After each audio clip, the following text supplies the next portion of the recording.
કેન્દ્રીય મંત્રી નીતિન ગડકરી સાહેબનું એક નિવેદન હાલ વાયરલ છે, જેમાં તેઓ કહી રહ્યા છે કે સારું છે કે હું બ્રાહ્મણ છું અને ભગવાને અમને અનામત નથી આપી, જાતિ અને ધર્મના નામે કોઈને પણ આરક્ષણ ના મળવું જોઈએ।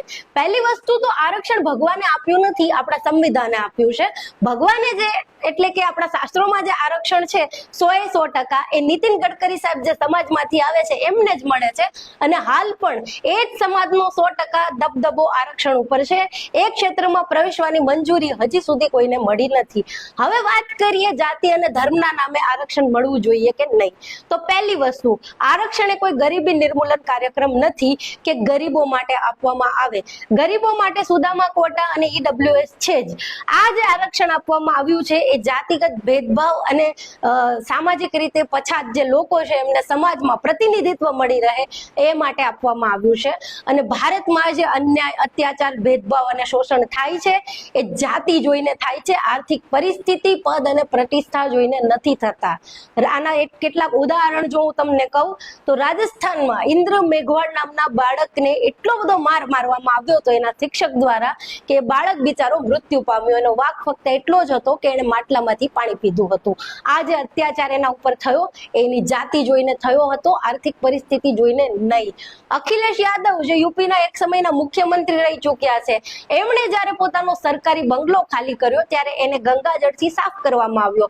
જે ખુરશી ઉપર બેસતા હતા એને પણ ગૌમૂત્ર છિડકીને એને શુદ્ધ કરવામાં આવી। આ ભેદભાવ જે છે એ અખિલેશ યાદવની પદ, પ્રતિષ્ઠા કે આર્થિક પરિસ્થિતિ જોઈને નહીં પણ એમની જાતિ જોઈને કરવામાં આવી હતી। આપણા એક સમયના રાષ્ટ્રપતિ રામનાથ કોવિંદ અને હાલના રાષ્ટ્રપતિ દ્રૌપદી મુર્મુને પણ જગન્નાથ મંદિરના ગર્ભગૃહમાં પ્રવેશ આપવામાં આવ્યો નહોતો। આ ભેદભાવ એમની જાતિ જોઈને કરવામાં આવ્યો હતો। પોતે રાષ્ટ્રપતિના પદ ઉપર હતા, એ પદ, એ પ્રતિષ્ઠાનું પણ માન જાળવવામાં આવ્યું નહોતું। આવો ભેદભાવ કરવામાં આવે છે જાતિ જોઈને। એ સિવાય દેવિકા પટેલ નામની એક કથાવાચકને કથા રોકવા માટે અન્ય કથાવાચકોએ વિરોધ નોંધાવ્યો હતો અને કહ્યું હતું કે દેવિકા પટેલને જો કથા વાંચવી હોય તો કોઈ બ્રાહ્મણ યુવક સાથે લગ્ન કરી લે, કારણ કે પટેલો જે છે શાસ્ત્રો અનુસાર શુદ્રમાં આવે ને શુદ્ર કથા વાંચન કરી શકે નહીં। આ પ્રકારનું જે નિવેદન આપવામાં આવ્યું હતું દેવિકા પટેલ માટે એ આર્થિક પરિસ્થિતિ કે પદ પ્રતિષ્ઠા જોઈને નહીં, જાતિ જોઈને કરવામાં આવ્યું હતું। અને હાલનો તાજો જ દાખલો છે ઇટાવામાં બે યાદવ કથાવાચકો ઉપર હુમલો કરવામાં આવ્યો, એનું માથું મુંડાવી નાખવામાં આવ્યું, એના ઉપર એક બ્રાહ્મણ સ્ત્રીનો પેશાબ છીડકવામાં આવ્યો।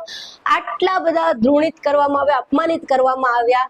શું આ કામ એમની આર્થિક પરિસ્થિતિ જોઈને થયું હતું કે એમની જાતિ જોઈને થયું હતું?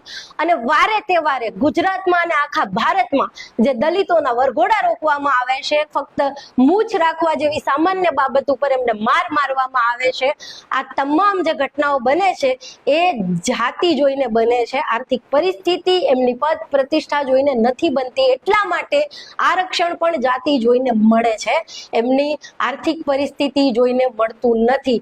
જ્યારે આ તમામ પ્રકારના શોષણ, અન્યાય, ભેદભાવ જાતિ આધારિત થતા બંધ થઈ જશે ત્યારે આરક્ષણ પણ જાતિ આધારિત નહીં આપવું પડે। અને હાલમાં જેટલા પણ આરક્ષણ વિરોધીઓ આરક્ષણના વિરોધમાં આવા ઉટપટાંગ નિવેદનો આપે છે એમને એટલું જ કહેવાનું કે આટલી જ મહેનત જો તમે જાતિગત ભેદભાવ દૂર કરવામાં કરી હોત તો આરક્ષણનું આજે અસ્તિત્વ જ ના હોત, પણ તમારે પણ એ જાતિગત લાભો તો મેળવવા જ છે અને એમ છતાં આરક્ષણનો વિરોધ પણ કરવો છે।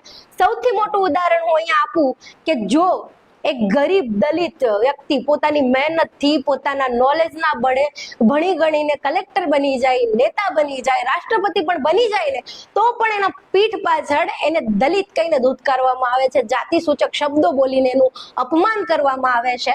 અને જ્યારે સામે પક્ષે કોઈ બ્રાહ્મણ કે કોઈ અન્ય સવર્ણ સાવ ગરીબ અવસ્થામાં છે, ચિથરે હાલ છે, એમ છતાં પણ લોકો એના પગે પડશે, ભૂદેવ કહીને એને સન્માન આપશે। આ સન્માન અને પેલું અપમાન, આ બંને વચ્ચે જે ગેપ છે ને એ ગેપ ભરવા માટે આ આરક્ષણ આપવામાં આવ્યું છે અને જાતિગત આપવામાં આવ્યું છે, આર્થિક પરિસ્થિતિ માટે નહીં। એમ છતાં આર્થિક પરિસ્થિતિ માટે સુદામા કોટા પણ છે, ઈડબ્લ્યુએસ પણ આવી ગયું છે।